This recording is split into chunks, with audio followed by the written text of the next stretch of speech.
तो भोपाल से इस वक्त की बड़ी खबर, रियासती वजीर पीसी शर्मा का बड़ा बयान। फ्लोर टेस्ट के लिए हम तैयार हैं। 105 अरकान असेंबली के साथ होने का भी उन्होंने दावा किया है।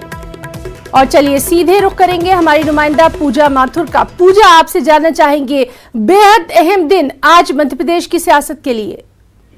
जी हिना, बिल्कुल सही कहा आपने कि आज मध्य प्रदेश की सियासत पर से सस्पेंस खुलेगा कि आखिर इतने दिनों से चली आ रही उठापटक में से सरकार किसकी बनती है और ये जो सियासी दौर जा रहा था ये किसके पाले पर होता हुआ दिखाई देगा कि किसका पलड़ा इस बार भारी रहेगा। अगर हम विधायक की बात करते हैं तो इस्तीफे मंजूर कर लिए गए हैं। लगातार जो 16 विधायक बैंगलोर में थे उनको लेकर के जिस तरीके से खींचतान की स्थिति बनी हुई थी सत्ताधारी पक्ष में और विपक्ष में, वो स्थिति साफ हो चुकी है। और अब जो आज का दिन है वो बेहद ही महत्वपूर्ण दिन है इस लिहाज से, क्योंकि आज कोर्ट ने अपना फैसला सुना दिया है। और कोर्ट का फैसला ये है कि आज 2 बजे से सत्र की शुरुआत होगी, जिसमें फ्लोर टेस्ट कराने के निर्देश दे दिए गए हैं और 5 बजे तक ये फ्लोर टेस्ट पूरा कराने के लिए भी निर्देशित कर दिया गया है।